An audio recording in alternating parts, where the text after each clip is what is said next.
Hello, contractors, and welcome to Toolbox for the Trades. My name is Jackie Aubel, and today I spoke with Dan Lizette, the Director of Process Improvement at Mattioni Plumbing, Heating, and Cooling.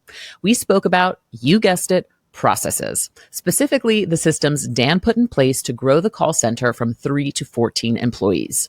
Dan shares his insight on scaling for growth, bonus programs that actually work, and more during this knowledge-packed episode. Enjoy.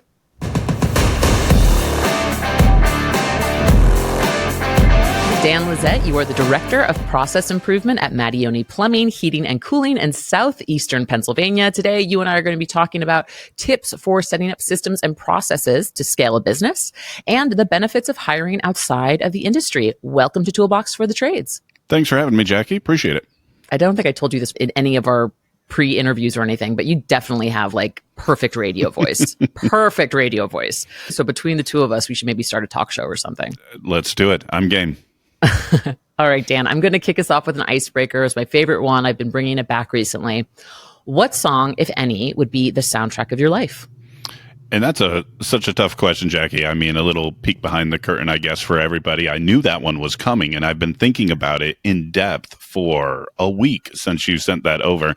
And I'm afraid I've not really come up with a really good answer. So I'm going to take a little bit of a easy out. You mentioned radio voice. I have been a mobile disc jockey for over 25 years. I specialize in weddings. And recently, somebody sent to me the top 10 list of the most popular songs played at weddings. I've actually got that here in front of me, and I'm thinking this would probably be the soundtrack of my life, given how many weddings I've DJ'd over my career. So number one, if you're interested, I Want to Dance with Somebody, Whitney Houston. So we'll take that as the top of my frequently played list, if you will. That's actually a fantastic song. Like Indeed. That is, so we bonded over this a bit when Dan and I first met. Back when I was in college, I was in catering. And so I have been to more catered celebrations than you guys have any idea, like truly. And Earth, Wind, and Fire's September, like that song. It's number 5. That's number 5, right? That on the song, list. It makes me so mad. Anytime I hear it, it just makes me so mad. And it's because it's been drilled into my brain. But I Want to Dance with Somebody is such a beautiful song. And no matter how many times I've heard that, I do not get tired of it. That's true. And I played at just 5 of these top 10. I think I've played at almost every single wedding I've done. And that's a lot of weddings. So it's a good list. Is there anyone in the top 10 that you cannot stand? Do you have a September that you just cannot stand? I Got a Feeling, Black Eyed Peas is number 6. I think that one has kind of been played out in my mind at this point. Low from Flo Rida is number 10. Another one that I think is just probably overdone a bit. Well, now that we've settled that, let's get into business. Let's do it. So, Dan, tell me, how did you get into the trades and eventually find yourself at Mattioni? Sure. I got into the trades back in early 2021. Previously, I was with the decennial census, the 2020 decennial census. I was an area manager out of the Philadelphia area office. And as many know, the Census Bureau hires literally over 1 million people to do this temporary work, and the role I had at the time was also temporary. After exploring options to be pulled on permanently by the Census Bureau that didn't work out, I was, I guess you could say, somewhat recruited, but I had applied prior to the Census Bureau, nearly 3 years prior to Mattioni Plumbing, Heating, and Cooling, who at the time had posted a vacancy for a call center manager. 3 years after I'd put that application and resume in, and actually just days after I found out I was not going to be picked up permanently by the Census Bureau, Mattioni called me and asked if I was still available in the job market for the role I'd actually applied for years prior. That started a series of interviews, and in mid-April of 2021, I joined and completely for the first time dipped my toe into the trades as a call center manager. Amazing. And also, I have to say, when you first told me this, I was like, there's hope out there for folks who have submitted their resumes. If you ever get that response, hundreds. Yeah, it was the first time and only time in my career you get the response if you don't get an opportunity that you've gone for, and they say, we'll keep your resume on file. Thanks for applying. This one actually was true, and somebody actually did pull it out of a folder from years prior to offer me the opportunity. So it technically does happen. That is incredible, incredible. And so happy that you are now here at Mattioni. So you've done some really tremendous things. We're recording this at the end of 2024 and you joined in 2021. So it's only been about 3 years. So before we even get into how you've kind of optimized, especially the call center at Mattioni, can you just tell us what type of work Mattioni does? Mattioni is plumbing, heating, and cooling. Those are the prime business units, if you will. Some smaller ones like sewer we do as well, kind of an offshoot of plumbing. But HVAC service, HVAC sales, HVAC installation, plumbing service, sewer service are sort of our main business units as set up in ServiceTitan. Those are sort of our pillars of the industry. We are a third-generation family-owned company. It has been around since 1948. This is year 76 at this point, and we have remained family-owned all through recent changes in the industry in terms of ownership and investment and things of that nature, and we're super proud of that. When I joined the company in 2021, I was employee number 51, 52, and we've more than doubled that since that point. So we're on a growth trajectory, and it's a great company to be a part of. Awesome. Awesome. All right. Very, very cool. So mostly residential service and replacement, right? Correct. Sorry. Yes. All right. No problem. ServiceTitan now covers, we have customers in all the areas. So I would love to clarify that at the top. So when you first joined the call center, you recognized a lot of opportunity for growth. So how did you go about transforming it? When I first started here, like I said, a company just more than 4 dozen employees, Mattioni did spend a good number of years as sort of a mom and pop with a few extra helpers, if you will. And they had a lot of processes. And in my few years in the trades, doing things like Pantheon and some Nexstar events, I've met and talked to a number of owners or senior people in organizations who have sort of struggled through this, where being a smaller organization, how do you scale into something larger and more expandable? And so many of the challenges that I've seen sort of on the ground level come with processes or with policies that really probably weren't needed when you had 3 plumbers and 3 HVAC techs, and you had 5 trucks, and things were just easily resolved around the breakfast table before we all set out on the road in the morning. But when you start scaling into 50, 60, 70 employees, then a lot of things need to be put in place, and those things weren't in place at the day I started. There were 2 CSRs and myself. Today, just to sort of talk about, preview the journey we're about to dive into here, the department now has 14 people when it started at 3. And you can see how a lot, as you scale to that type of level, a lot of things were missing, from basic documentation to basic policies and procedures to hierarchical opportunities for folks. And all of this had to be done to get to where we are now. So 3 to 14 people in the call center just in 3 years. It's really incredible. Correct. I just want to let you know. That's very, very, very, very cool. I am not someone where documentation comes easy to me. So this is also a bit of a selfish question here. I'm always asking questions to help our audience at large, but this is something I really struggle with. How do you even go about tackling the documentation process? Right. So for me, the easiest way to tackle the documentation process, at least for me, was when I first came in, I sat with a lot of people who were in certain positions, our service managers at the time, those few individuals that were in the call center. And I took copious notes for myself to understand the processes and policies that were in place, the ins and outs of ServiceTitan a la 2021, and basically just sort of took all my own notes. And it was those notes that became the basis of the documentation, because as somebody new to the company, especially somebody new to the trades that was learning these things for the first time, the notes and the learning process I was going through was what I ultimately wanted to end up documenting. For that, when we moved from 3 to 14, those new individuals who joined the team, the department, the organization could follow sort of the same path of learning that I did. That would evolve over time from initial documentation of what things are to refinement in terms of clarity of, job types we accept, or clarity on, I have some documentation in place for new individuals who are new to the industry, just basic Google image search and definitions and things to sort of get people familiar with. So you sort of start with basic learning, and then you just sort of add on. And much of 2022, I had my whole team saying, if you ask a question that is not documented, I'm going to send you the answer, and then I'm going to convey that into a new page in our notebook. And so I was using responses to questions that I got, and that also became documentation. So from my initial training to responses to questions asked of me, those both bore out the extensive documentation we've put together over the last few years. Okay. Follow-up question. How do you keep that documentation up to date? Because especially 3 to 14, like that's a pretty significant growth for a team. Right. And I can imagine it can be very tempting to get lost in the day-to-day operations and not revisit that documentation. And then, oh crap, it's been, a year and a half, 2 years, and this documentation is incredibly out of date. So how do you Right. keep on top of that?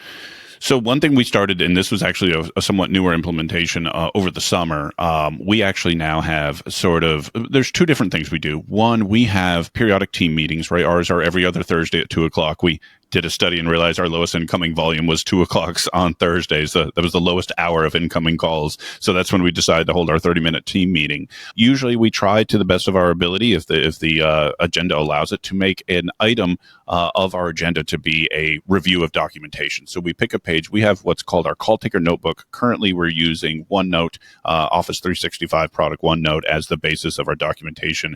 We're actually in the process of transitioning that over to Tranual, another sort of web-based documentation product that is very cool that I'm just digging into in the last few months.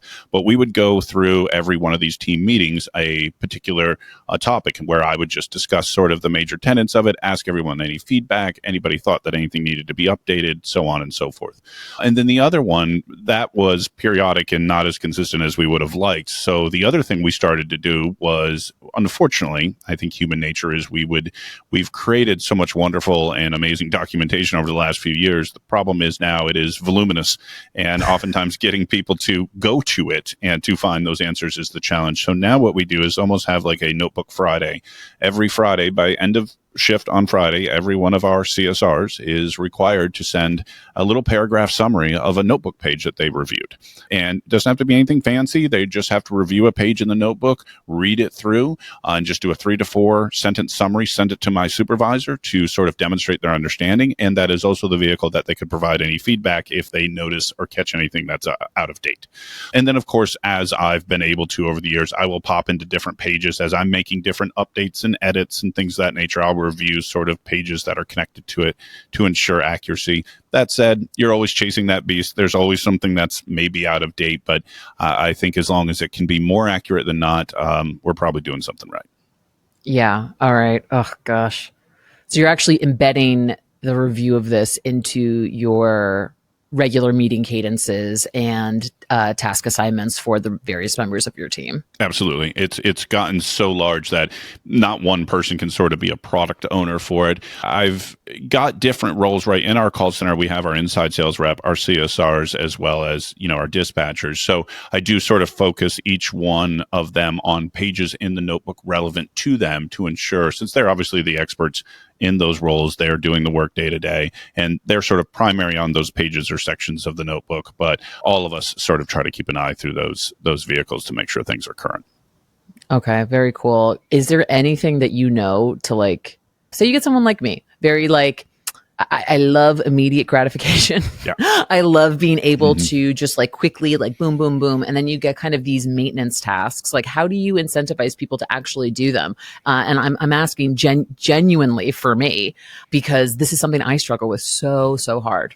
Right. So I'm not sure if that was two questions, but I'm going to take it as two. So Please. The first one, in terms of immediate gratification, in terms of being able to find the answers. So both OneNote and Tranual, as we're making that transition, are phenomenal products that feature a search that's effectively instant. So oftentimes you can search for one word. So if there's a question about a membership issue, you can type in the word membership and it will show you the 6 pages where membership's mentioned, highlighted, be able to tab through. So during our onboarding and training process of somebody new to the department, we always make sure to show them how quick it is, how easy it is, and the best tools to comb through all the documentation that exists so that they're able to find that and hopefully be able to go to that as an initial resource versus, peppering myself or my supervisor with questions on, a day-to-day. One of the biggest challenges I think we have is, especially for newer CSRs, they are live in the moment with a question. They are being faced with a contentious situation from a customer who may be not having a great day or experience up to this point, and they want to know X, and the answer is there for them, but they need to know, where to go and find that. So I think that part of the training and showing them how they can find things quickly, but also tying that discomfort that they have when they are faced with those situations is also the incentive for that tedious work on the Friday when they have to do a review of the page. This also helps them keep their knowledge and experience top of mind and have more of an instant recall either of the actual response or at least where to go because they reviewed that page this previous Friday or 2 Fridays ago, so they know where to go to look for something. So the motivator there, I think, is a combination between their own comfort in doing their own work, and that is been mostly successful for us up to this point. There's always one or two where we're constantly prodding to do this, and it sounds like you might be one of those too, Jackie. I am. So you use these tools called OneNote and Tranual. Those, yes. Is that how you say them? Mm-hmm. Okay, essentially. So they're kind of like this wiki or like intranet for your team, essentially. Of a sort, yeah. OneNote is the Microsoft 365 product, right? Their note-taking product that you're able to create pages and sections and insert images and PDFs and things of that nature. It's been great for us up to a point, but Tranual is a new one that is a web-based product that really kind of goes much, much further in terms of documentation, allowing you to embed all kinds of things, link within pages. It's got a whole hierarchy of topics, sections, and really even has an accountability feature, teams and structures on how to disseminate the information, quizzes that you can integrate in terms to gauge how much people are really sort of absorbing of the information. So we're only just in the last few months really digging into Tranual and converting some of our existing documentation over to that tool. But to be honest with you, where we stand right now in Mattioni Plumbing, Heating, and Cooling in terms of documentation is we have little pockets of the company where they excel more at documentation than others. And so Tranual, we hope, is a tool that's going to allow all departments and all folks to come aboard the documentation train, making it a bit easier to do that. You can even record a video session or a screen share inside Tranual and share that directly. And just a lot of enhancements over, a more basic notebook type function that we've used to date. Awesome. Yeah, that was actually one of my questions. So not to throw any of your other departments under the bus, is the call center the most, and also little highlight here to you, you are no longer in charge of the call center. You are the director of process improvement. So that tells me that you're trying to basically duplicate what you've done with a call center for other areas of the business. In a lot of ways, right? Yeah. And if anybody listening or watching right now hears of that title, and yes, it's been made up. We made it up. And the reason it is, I think, is a lot of the things that I've done in the call center, I think our ownership is interested in me sort of focusing some of those same efforts, documentation being one of those areas, but process in general across the various departments that could use some assistance with those types of improvements. And documentation is a big one. And yes, I would say the call center is probably near the top of the list in terms of departments that have existing documentation.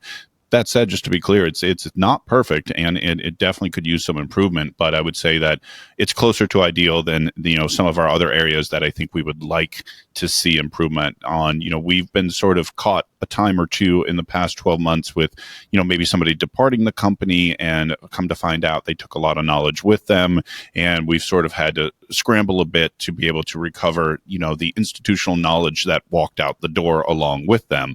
And one of my big sort of personal challenges to myself as I move forward in this new role is to sort of eliminate as much of that as possible, and to make succession planning and people new to certain roles have a much more successful transition, because there is this wealth of documentation and people who can just slide into a chair and achieve, as opposed to scramble and try to figure out what my predecessor, who's now long gone, was doing. Yes. If snapping translated through podcasts, I would do that right now, because that is definitely something that we've heard on the show time and time again, how important this is to keeping a company's growth at a nice rate and being able to scale effectively. So I love this. Another thing that kind of came up when you were doing the call, that we were kind of revitalizing all this documentation, is you were able to create this hierarchy of career development. So can you tell me a little bit about how that works for the call center and how this motivates folks to kind of stay engaged at Mattioni and see where their career could take them if they choose to stay? Absolutely. One of the things I've always believed in, and has been something that was very important to me in prior roles, prior companies, has been the ability to start with an organization and potentially move on or move up to, higher paying positions, more responsibility, career growth, right? Progression. And I noticed, as I described it back in 2021, as only myself and two CSRs, there was limited options at that point for anyone to be able to sort of have a trajectory forward. Not to say nothing, there certainly were some options, but they were obviously somewhat limited. As we continued to grow and headcount additions became real as the company was more successful for, a ton of different reasons, I wanted to make sure that in the headcount that was being added to the call center, that there became a variety of roles and a variety of options where somebody could sort of come in the door as a customer service representative. And when they came in, they could look around and see, whoa, that person used to be a CSR. That person used to be a CSR. Now they're this. Now they're a dispatcher. Now they're a service manager. Now, so on and so forth. And I wanted to make sure that that path was clear to folks and that they felt like they had those opportunities. That came from everything from the establishment for the first time of bringing back an inside sales representative position that existed years ago and had been retired. So we brought that back. We also created, I've alluded to a couple of times already, a call center supervisor, right? I think a lot of people listening probably have a call center manager. I wonder, do you have a call center supervisor? I can tell you, as somebody who was a call center manager in that growth team, right? When I had 2 CSRs, 3 CSRs, 4 CSRs, things were okay. Today, as we're constructed, we have 8 CSRs, 4 dispatchers, and ISR. And at that point, like the volume of work, the number of calls coming into the call center, just the ability to even do things like listen to calls just starts to go away, right? You start to become overburdened. And I know we'll do a wink and a head nod here, Jackie. I know ServiceTitan's working on a whole bunch of things to be able to help call center managers with things like this. But 2 and 3 years ago, those type of things were not yet a reality. And so I pressed to have a call center supervisor placed in. Not only did that allow me to be more productive and effective in my role with efforts like documentation, but also allowed me to share the burden of some necessary activities that I just didn't have time for, and also provided yet another tier on that ladder of promotable roles for folks to see. So my call center supervisor today, as we exist, she was our longest tenured call center employee. She was a CSR for nearly 5 years. She moved on to the call center supervisor, and we talked briefly about my new role with the company. And as of the end of 2024, she will be the new call center manager. Something I'm extremely proud of, to see that when I started, she was one of those 2 CSRs, and now as I'm moving on from the call center to help out in other areas, she will be the new call center manager. So it's been a big focus. We created another role called senior CSR, which is basically a lead CSR. I've heard it referred to as that as well. So of our 8 CSRs, one of them is designated a lead or senior CSR. This is sort of a staging area, if you will, for our potential next dispatcher, our next ISR, or our next supervisor as that senior CSR. So we have 4 or 5 different levels within the call center to create that sort of upward mobility for people to look at, their entry as a CSR to the company as a potential start to a career path that hopefully they're super excited about. Awesome. Really cool. And actually, what is an ISR? I've never heard that term before. Inside sales rep. Inside Perfect. sales representative. So these are the folks that are following up typically with left estimates. So when our plumbers, our HVAC tech are leaving options that are not sold on the day of, those that are unsold, we have a 48-hour turn, and then we actually use some various third-party products to follow up with a text message for the left estimate. If we get a positive response or even a negative response, our inside sales rep will step in, sort of engage the customer on any questions they have and figure out why they didn't move forward that day in the home. It could be concerns about timing, future projects that the homeowner might have, price, of course, and then start to have that conversation and try to recover that sale for the estimates that are left. And she works that process, and she's done an exceptional work. I know there's a lot of discussions about KPIs for an inside sales representative that I've heard, but she'll be approaching probably $700,000 in revenue captured as an inside sales representative, and that's following the technician's departure from the home. Whew. It is a tip as old as time. It is follow up on your open estimates. Oh my goodness. You are like leaving money on the table when you are not engaging in that. So exactly. 100%. So you were able to also implement a KPI and bonus program for the call center. So tell us a bit about that program and what benefits it provides. I think that when I came in, I sort of was giving a bit of a carte blanche to design the call center in a way to me that made sense.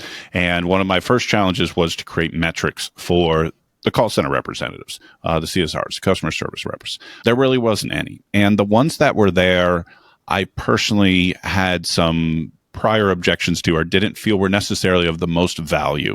For example, just to give you one example, sometimes I hear of call centers inside and outside the industry will often monitor talk time and try to coach customer service representatives to a particular talk time. These calls should be under 3 minutes or 4 minutes or 5 minutes.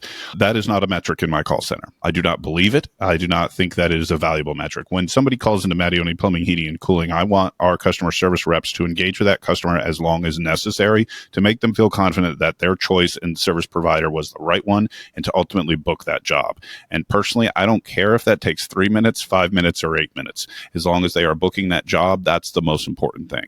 So jobs booked is how I decided one of our metrics would be. Number of inbound calls, number of outbound calls, jobs booked. And then we use Phones Pro through the integration with Dialpad. And there was a metric provided of missed calls, right? These are calls that ring out that were not answered by the customer service rep. We do provide a hybrid work environment here at Mattioni. So our call center representatives do spend 2 days at home and 3 days in the office. So to ensure that they're always attentive to the ringing phone, we also include the missed calls metric as well.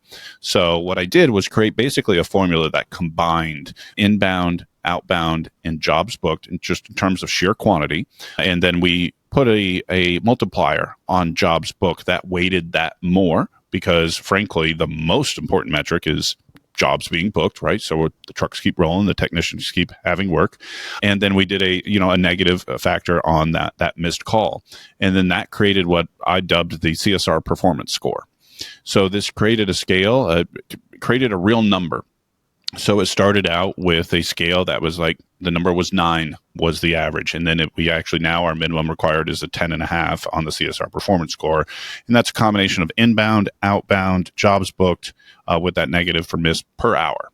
So that's what that number is really saying is it's basically a representation of a combination of those factors as a per hour average. And we have things like time credit. So if we put somebody on a special project, that time won't count against them. But otherwise, it's hours worked during their work week. And raw counts from each one of those average into this number. So we rolled this out and then we ended up creating a bonus program. If you scaled certain amount above a minimum metric or, even more so, you could earn a bonus in your paycheck. And we did it each pay period. And we did that for about 6 or 7 months. People really got into the program. And of course, we were tracking our CSR performance score, not just individually, but as a department. It became part of a scorecard for me as the call center manager and the supervisor to see that metric continually move forward. After 6 to 8 months of having this program in bet, we actually enhanced this. Unfortunately, we felt the need to kind of go on the other side of the equation as well and attach what we call progressive discipline to those underperforming, right? So if somebody was not making enough inbound calls or answering enough or booking enough jobs. And it was had a lot of room for coaching and conversations and, performance improvement, before more serious measures were taken. A KPI and a metric in a program that had both rewards and incentive for overperformance of expectation, as well as some stick, if you will, on the carrot and stick metaphor for underperformance, created a program that ultimately, I believe, when we started this was probably middle of 2022. Our average CSR performance score was somewhere around 8.8. And I think last couple of pay periods, we've been over 13 now. So as a department, we have elevated every individual's performance up in our production. I mean, we continually set regular monthly records for job books, outbound calls made, so on and so forth. So it's really worked out very well for the team and hopefully the organization as a whole. Amazing. Way to go. And this is a program, by the way, that you kind of mimicked out of your previous work experience, right? Correct. Right. So I came from a company that was more of a production-based environment. It was more data collection. It wasn't a true call center per se, but it was very much production-based. And people had to regularly produce widgets, work items, if you will. And it was modeled after this type of system where basically we were sort of creating a new metric out of counting, some of the most important elements of the production of each role. And we sort of just adapted that from where I came from. And it's something that once explained to folks, they understand what's important, what's weighted, and they understand how to sort of it gives our customer service reps a real legitimate feeling of controlling their income. And there are other programs out there. Nexstar has something called Win the Day that I imagine a number of people listening to may be familiar with. And I always had some disagreements with that particular idea, and the concept there was more where if we as a company, achieved a certain level of performance on the day, then everyone got to share in it. I don't inherently have an issue with that concept, but when I'm coaching or mentoring a customer service rep, they're like, how can I help with that? And so it was important for me in creating this program and in adapting where I came from, that it directly show them, here's how you can impact it. Here's what you can do to achieve and go above and beyond. And I think that's why the program's been a success. Yeah. On one hand, I do understand, like, okay, if the company wins, we all win type of thing. But on the other hand, it won't necessarily have the type of impact that your program will have, because there's only so much that the call center can control. I mean, you can book every single call. You can, set everyone up for success, but you lose control after a certain point. So you don't necessarily have that immediate, oh, wow, I did a good job, so now I'm seeing the financial benefit. Exactly. And that's exactly it. And to be clear, when I did this, if somebody is listening and thinking about, maybe there's a way I could adapt something like this into my own call center, what I would encourage you to do is sort of look at, if, let's assume for a second, you have some type of bonus or KPI or metric where you could reward a CSR for something. Maybe it is Win the Day or something similar, sharing in an overall company success. I'd encourage you to look back at the last 12 to 24 months of that program and see what you are sort of outlaying in terms of expense for that, and use that as, if you will, your budget for your new program, tied more directly to exactly what a CSR does. So this doesn't inherently have to mean that you have to go handing out bonuses to CSRs more. But what we found here was that if you sort of do it in a reasonable way from a cost perspective, that it self-motivates them to produce more work that ultimately leads to that higher company success anyways. So I believe that I actually ended up installing a program that was probably more rewarding for the individuals that are a part of it, but ultimately actually probably saved the company some money in terms of, a win the day share, if you will, for the CSR. So it's the ultimate win-win if you can achieve something like that. I'm pretty sure that's what we were able to land on here. All right. Awesome. Very, very cool. So if you could go back in time and give Dan advice in April of 2021, when you first joined Mattioni, what would you say to yourself? Get ready. Get ready for this ride. I think one of the things is that this is what you make of it. One of the coolest things about being a part of Mattioni, being a part of the trades in general, is that, I came from a much larger corporate world, if you will, or the U.S. government in terms of the decennial census. Both of those organizations, they had a lot of things in place. And when you were a part of them, I don't think you ever think about why they were. You were just told, this is the process, this is the procedure, this is what you follow. When you're in the trades or you're in a growing organization that, has been on sort of the growth ride that we've been, you get an opportunity to sort of have that conversation with your teammates, with the management team, with, your peers in the group, to decide, like, which of these elements that you're familiar with, that you've been a part of, whether it be an attendance policy, a KPI, a metric, documentation process, whatever it is, and say, what is the best of what I've seen, and how could that be applied here to all of our current benefits? And I've never been able to be at that juncture because of the larger organizations. They're just sort of put upon you, and you're told this is what you're going to administer. But being able to be in a position to make those decisions on what goes in, how it goes in, what the design of a KPI program is, a bonus program, it's enthralling. Tons of professional gratification for me on this ride. And I would have just told myself, get ready, because it's going to be a lot of things. I'm so happy that you said that. I knew you were going.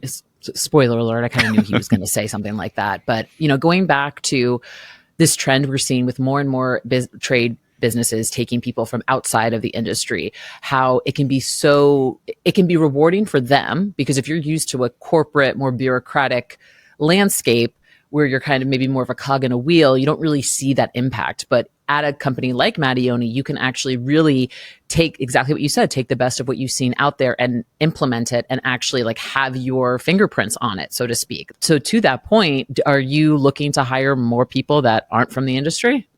Yeah, I would think so. I mean, we are always looking, right? It is a delicate balance. We spoke earlier about how within the call center, especially, that the internal promotional opportunities were so important to me in terms of being a member of the management team. That said, as an external, right, somebody who nearly 4 years ago came in from a completely different industry, and somebody who sits on a lot of interview panels here, even for other roles within the company, I am a personal testimony, and to be fair, there are several of my colleagues here as well at Mattioni that are personal testimonies for what value that can be brought in from somebody who has non-industry experience. Obviously, it's a tougher hill for them to climb in terms of familiarity with the language, with the lingo, things of that nature, but that does come in time. But the bringing to the table the ideas and experiences of somebody who's been a part of, sometimes much larger organizations or very different industries can really be invaluable, because if you kept those doors closed and you're only looking within yourselves the whole time, where are the new ideas going to come from? Where are the new perspectives going to come from? Where are the improvements that you never would have thought of are going to come from? The fact of the matter is that they probably won't happen. And unfortunately, it's probably a very rough ride, I think, for folks who stay closed off to external candidates with other industry experience, because, I don't know where the new ideas would come from. Dan, this has been so helpful. Probably one of the easier interviews I've ever done, because you just know exactly what you were going to say. You shared so much knowledge here. So thank you for your time. And I hope to maybe see you again on Toolbox for the Trades. Awesome. Thank you, Jackie.